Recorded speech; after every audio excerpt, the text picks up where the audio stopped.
Hello everyone, welcome to Insight. I'm your host Joan and I trust you had a nice week. Now, tonight we are going to look at matters of missing children, and in studio I'm joined by a lady who is running a campaign that is helping look after or trace missing children, and that is none other than Joan Birika, the co-founder of Center for Missing Children in Kenya. Welcome, you. Joan. Thank you for hosting me, Yes, Joan, let's start with your organization. When did you start doing this, and what pushed you into looking for missing children? Yes, I began getting concerned about the media reports that sometimes would pop up as far back as 2008. And you know, just highlighting that this child is missing, this child has never been found, this one has been found. And you know, just looking at that and getting so distressed, even if I'm not I have never lost a child, I do have children of my own. But when you think about the difficulty, the agony, the confusion that can take place, I just observed slowly over a period of time. Myself and a friend, we did a small survey just to see what's out there. If your child went missing, what would you do? And slowly by slowly, those reports continued to increase and increase. And we started to see which agencies are helping, who is helping. When a child is lost, who helps? And we just, you know, just understanding the scenario. As a trained lawyer, I also noticed that in law, there isn't very much that we can use to say you're guaranteed some help in case your child goes missing or a child if they get lost. And so I think it's a high time we stop observing and getting frustrated and sad and wake up and do something. So I teamed up with a friend of mine called Irene, and we chose to found an institution that will just pay attention to this issue of missing children in Kenya. Losing when a member of a family goes missing is very painful, but I think it's double painful if that is a child, because for an adult you could say he has ability to take care of himself, but a young child, you don't know what is happening with them. You don't know whether they are being mistreated or not. That's true. And they even don't have ways to defend themselves. Exactly. So when such cases come to you, do you first refer the parent or the mother or the father to some sort of counseling? Because I understand they must be going through so much pain, not knowing where their children are. That's true. Because we have started active work this year from March, what we began by doing again is now looking again a proper survey. We did a Nairobi survey to see what are the numbers of cases, but then we also talked to some families who had cases of missing children, and then we heard what it is that they are told or how they are helped when they're searching. So you're right in saying it is a very horrific experience. We are instituting, as an institution, counseling support for families, support group for families, you know, sometimes talking to each other about something that relates to you and I. We can also hold each other's hands and just, you know, support each other. So a support group is very important. And we plan to begin a small level support group from December of families who want to talk to each other and say, it was so hard for me, it still is so hard for me, but let's think together. Counseling is important, but also at that point when a child goes missing for a family, the first thing is, where do I start? The confusion is horrible. And so we try to... we would want to know, for example, my child is missing. I've gone for a week without seeing my child. I notice this child could be missing. Where do I start? Let's start with a week should never go when a child is missing. The first steps should be the minute you feel concerned. You know, the human instinct that tells you, I know the routine of this child. I expected them here at this time. They are not here. You check with the immediate surrounding, because the first step is to look around. Just look first, where they play, who they play with, and so forth. Then realize, no, this is not usual. Immediately report to the police station nearest to you. Do not wait 24 hours. Do not wait 48 hours. There is no rule to wait. What you need to do with a child's case is to immediately take action. Take action by reporting to the agencies. What they do, police stations would report the information to all their stations. If you see a child brought to you, we have a report of a missing child in station A, so that station B can know to connect. It's important to create a search group, create a formal group, call a few relatives, call village people, people around you, call us, the Center for Missing Children Kenya. We work together as a search team and we assign tasks to each other. I'll create for you a poster, for example, or help you create a poster with a photo of the child and details of them. We'll circulate the poster. We have networks, you have networks, and so forth. We do work together. And then we will continually follow up within the police stations and all these other law agencies to say, has such and such been seen?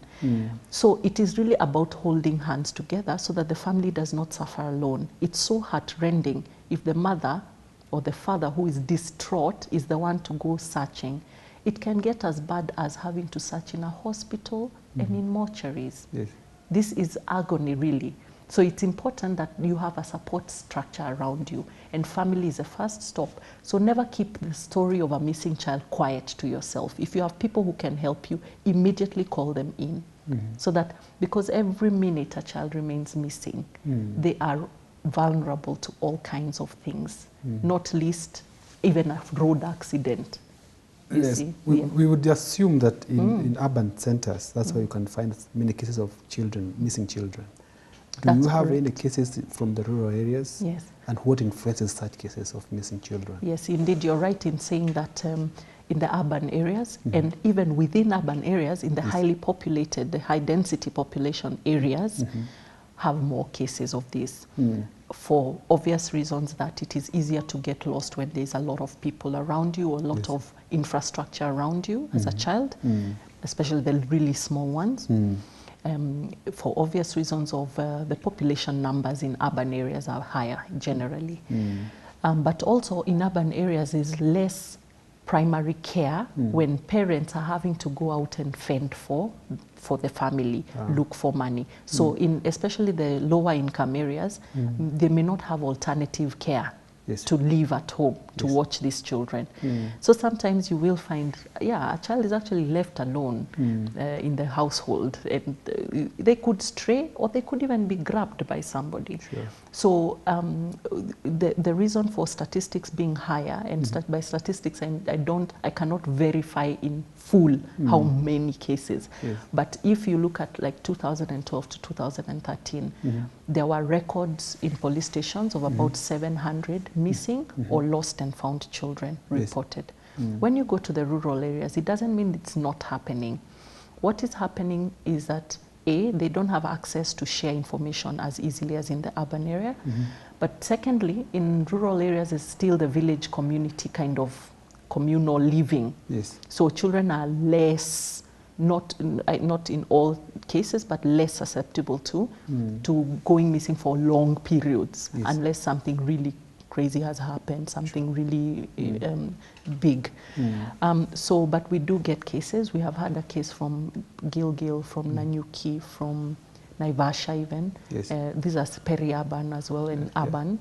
But some of those cases are quite distressing because in 2 cases the child was recovered but not alive. They were recovered dead and with signs of harm on them.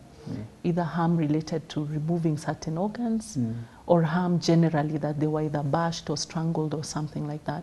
So those are organized crime type of things. But there are so many scenarios for children getting missing, either involuntarily by straying or separating by other means, or even voluntarily. Some children run away from home. If the environment is abusive, if they are put to torturous conditions, if they don't feel cared for, children can run away. That brings me to the other question. When you find these children, do you just reconnect them with their parents immediately, or do they go through some form of questioning so that to establish why did they run away from home, or why were they missing? Because we could assume the parents are so caring and that's why they're looking for their children. But in actual sense, maybe they're looking for the children to cover up on what they have been doing to these children. So do you take them through some sort of questioning to get to know how is the environment at home for you to, is it hospitable for you or not? Yeah, that's true. And thanks for that question. as we project forward, we definitely program to create such enabling facilitation coming from us and like-minded institutions to say, let's, before even reconnecting some of these, especially the runaway children and such, a process needs to take place. Already there are institutions that try to do that, that try to, especially with the question of trafficking. You know, some children are removed from the rural and brought to urban areas to be educated, but it's not really education that happens. They're put to work. But when some agencies are working closely on the trafficking issue, they try to reintegrate, but first to facilitate a living standard at the home level that can facilitate that child going back. So what I'm saying in short is that it is necessary to counsel both the family and the child, but it is a long-term process and we have to use the available resources. I know in every sub-county level there is a children officer, and they have done a tremendous job in most cases to try and do that, to be the stopgap in the societal issues and say, if a child is scared of anything, they can provide some support.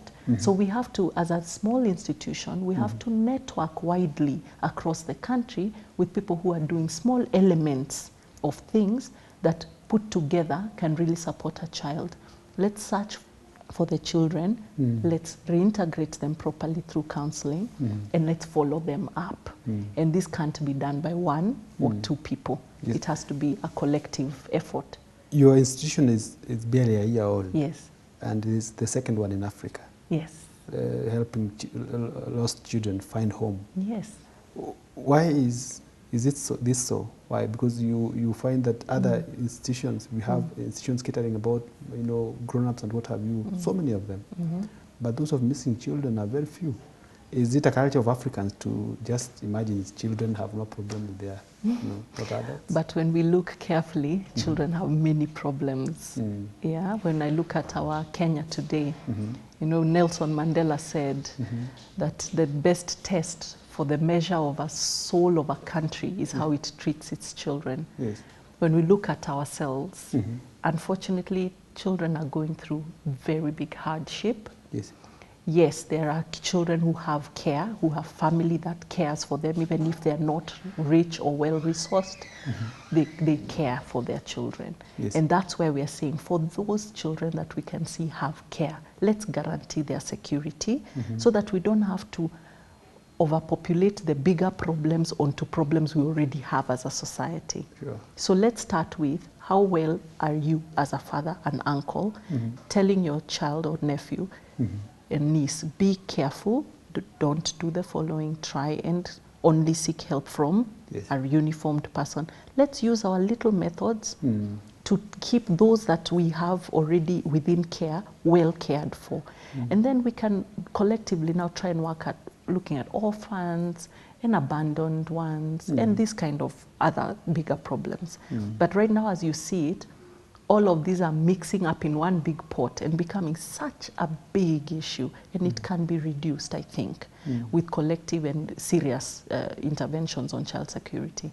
But you're right in stating that in Africa, South Africa has gone ahead in looking at missing children. In Kenya, there are lots of institutions like children's homes housing lost children. But there isn't a single agency concentrating on children as a vulnerable group that is special for the reasons you mentioned earlier, and saying, let's also now work from this other point, from a family point of view, to look for missing. So yes, we are the first in Kenya and the second in Africa, looking at the question of missing children specifically. Globally, there's about 20 countries that are doing similar work, and they're all under a conglomerate of a global movement for missing children. And we intend to be part of that movement and contribute to it effectively as well. Before we go to the campaign, I'd want to know, what is the simplest formula that you have in looking for a missing child? I have the number to Center for Missing Children, Kenya. when I call, what do I get from the other end of the phone? Yeah. Do you tell me, oh wait, we're going to look for the child, or what is the formula of like get to your station? So it's a very good question. Number one, I'll start it from a very different angle and say what we are not. We are not a private investigation firm. Yes. And we are not detectives. When you call or write to us, you will hear a voice of another human being who cares for you, who cares to listen to you. Yes. And use our brains, put them together and try and solve this issue. Yes. Solve using the networks we have, and solve by also supporting the legal framework and the structure that exists to make it even better, to help many more people. So consider us an interested player who says, I don't think you should be suffering alone. I think we would like to help. So consider me part of your family. Yes. And say, I want to help. Let us think together. Let's create the tools together. I'll help you sambaza information. Now I know Maura. I'll ask GBS to post a missing child on your TV and you know, and then we celebrate together at the end of the day. So it's a very human approach of doing this. We are not funded. We are not an institution of government. So, and we're not a corporate either. So it is really about just saying, let's be friends and see how we can think for the child. It's about the children. But also because of our skill and expertise in human rights work, myself and my co-founder also want to engage with others, with the police service, with the children's service, with other institutions that have the duty to actually create a better environment. And we want to say here, we also want to lend support. Do you need us to think together? And we will be there to stand for families. 21st of November 2014 is a special day for your organization. Yes. What is it all about? Yes. We called together. We called together stakeholders, and the stakeholders are many because children matters are all our matters. Yes. So in form of a public event, we have chosen to hold hands in solidarity with missing children and their families. And this is really just a call to act, to say, let's stop handling this thing case by case. Let's think of it as a problem of society so that we collectively think of solutions for this. So it is an event that draws in and drew in the government, the child rights agencies, well-wishers, my friends, your friends, anybody who could also be affected because maybe a nephew, a niece, a friend had lost a child. And the idea is to really just profile the issue and then call for joint actions. And also to say there are tips and ways we can prevent this from happening. So as a society, let's also think ahead. You know, I think in the African sense of things, you don't think of the bad. You choose not to so that you don't invite bad. There's that phenomenon. But you know, that's a bit sad because when you do that, when bad comes to you as human nature may be, you know, the life we live is not ours. When those bad things come to you, then you jump and completely lose it. There are people who can even kill themselves over these issues, you know. Let's proactively start from a point of prevention, then let's respond as effectively and speedily as possible. And then we'll be left to think about the bigger problems that we have as a society. As you do this, how many children have you been alerted are missing since March to date? Wow. And how many have you reconnected with their families? That's a test question, but it's a good question.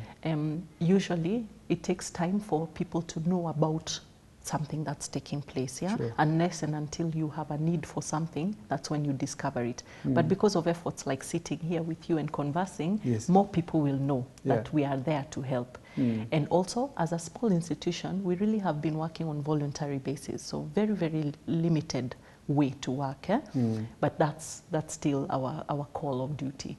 But for the cases that have come to us, we've had diverse. I cannot give you statistics right away, but I know we've handled at least 10.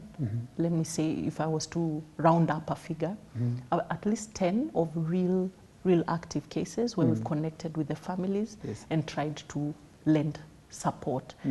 Many of them have not perhaps resolved the issue, but some have resolved, not necessarily because purely of our effort, but purely of saying, don't give up and let's hold together and continue to work. So we've had cases around, one-offs, like in Nanyuki, like I mentioned, in Naivasha, in Gilgil, even in the Western Kenya, in Nairobi a lot.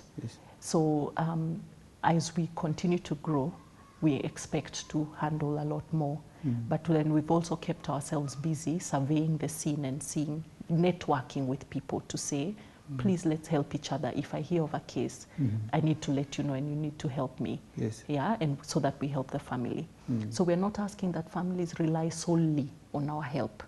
It's just that we have chosen to volunteer ourselves and say, let's also look for others and network together. But as we grow as an institution, because now we have the vehicle, the institution, is to say that we can have very clear programming to help with managing cases, programming to do preventive education, and programming to talk on the policy level. So that's how we hope to build upwards. And I know you must have faced challenges as you do this.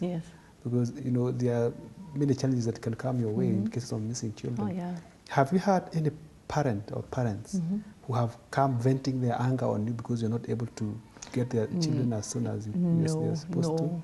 No, thankfully that because of the nature of these cases, people exercise quite some patience and resolve, like holding, hold strength.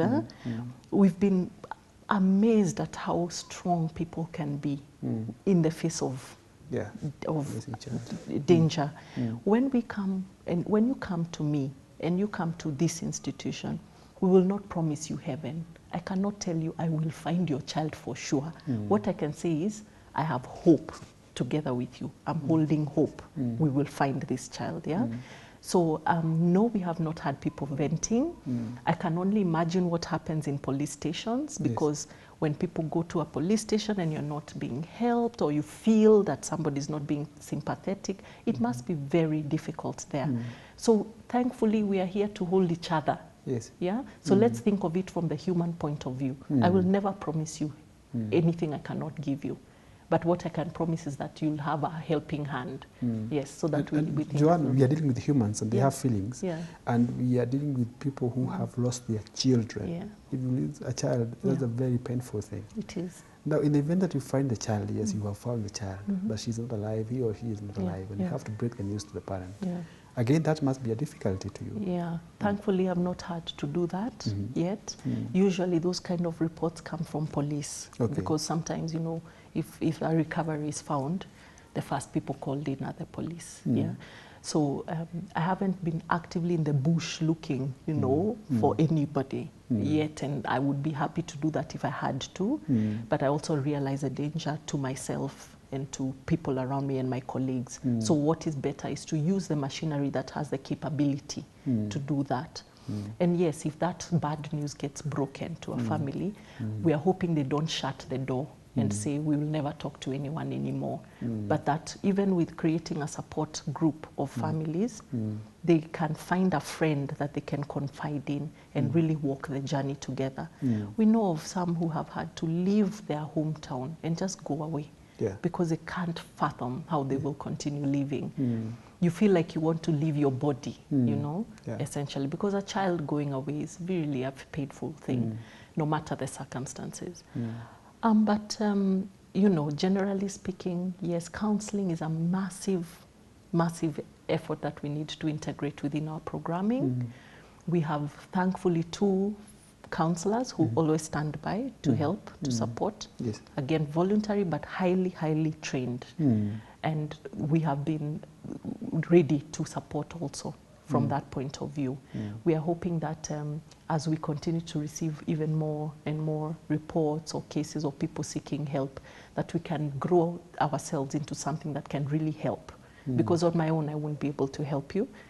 I and a few volunteers may not be able, but then we will grow into something that can become a stop gap or a resource center where you can get information and help to help with searching for missing children. Child trafficking is one of the oldest and the most resilient vice in society that has refused to go away despite the many wars that have been waged against it. Yes. Do you think it has in a way contributed to the rise in cases of missing children? Yes. Despite efforts by organizations like yourself? Yes, absolutely. We are so thankful that Honorable Millie Odhiambo and the good Parliament quickly and effectively passed the Counter-Trafficking in Persons Act, which is now in force. Yes. It's a new law. It is long overdue, and we're really thankful that we have that. I'm sure the courts will be equally thankful, because then it's possible to prosecute and to provide harsh penalties to these kind of rings, which were growing amok in this country.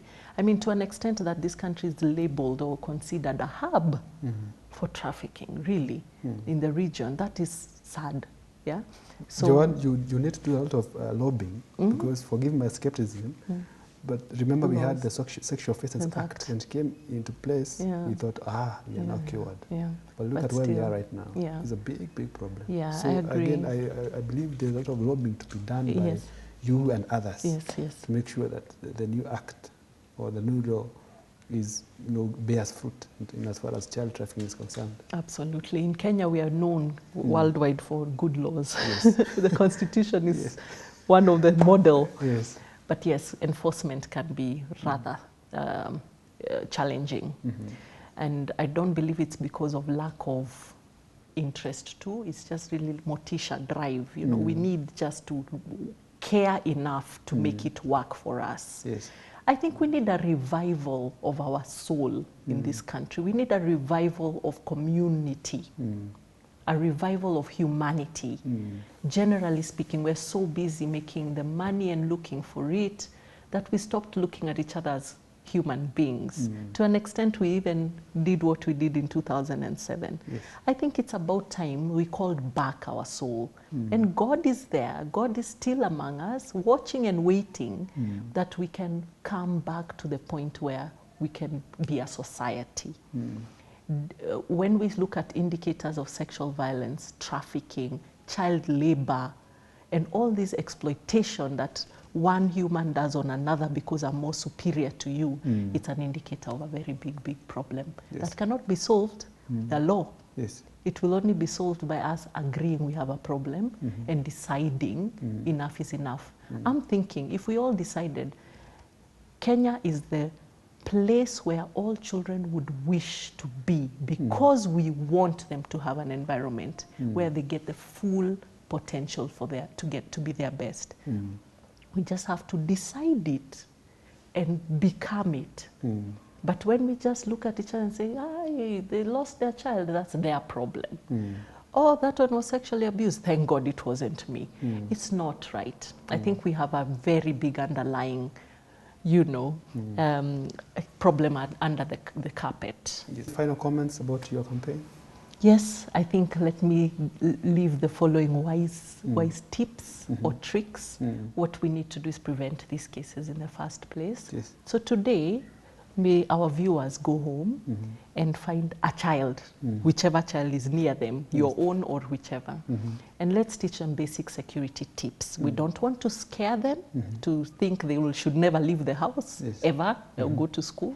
But we want to tell them, look, what's your family name? Play a game, Ask them, let them ask you. My name is this and that. What is your name? And you share in your language. Get a family name, because in our culture, a family name can trace you anywhere. Get them to know a number. It doesn't matter how little they are. By the way, using song and music or poetry or drawing, you can communicate to a child. Create a song, let's say Twinkle, Twinkle, and change it to be a phone number so that that child can always play that song in their head in case they need the number. That number is not to be shared with everybody. It's obviously told to the child that you use it if you're in danger only. And there's a toll-free number 116, which is so easy. The Anyone can, the child helpline can, anyone can cram it. And 3, let the child also know in case they get in trouble, don't just run to anyone crying or looking completely lost on the street. Try and be calm and go to an officer in uniform. It could be a police person or a security guard or somebody who can be recognized. It could be a butter shop, it could be a supermarket, it could be a school or hospital. Go to a place where if you enter there, you know these people will help me. Because on the road, we don't know who is out there. And finally is to say, give counseling. Let's discipline our children in a positive way so that we stop children wanting to take off and run away. And a child who comes back to you, please take time together to counsel each other out of the trauma. Those are my little tips and helpful information. And finally, the walk on Friday, do you seek to make that an annual thing or a biannual thing? Or yes. How? Yes, I hope and pray that the success of it can be replicated. We intend to do that yearly, aiming not just for just the show, but really to say, let's continue thinking about this. We have to sustain the conversation. So there is a global day that is recognized, but it's not a UN recognized day, but it's a day that the global movement recognizes, 25th of May. And it could be the day that we continually drive something around this. But 21st November, which was the first of such an event, was specifically chosen around a specific case that happened about 3 years ago. So that was a reason for that date. But going forward, let's hope that we'll have a chance to do this again and again. Okay, Joan, Birika, thank you so much for your time. Thank you, for your effort in looking for missing children. Thank you. And viewer, thank you so much for keeping it GBS TV. This has been Insight, and I've been your host, Joan Maura. Good night.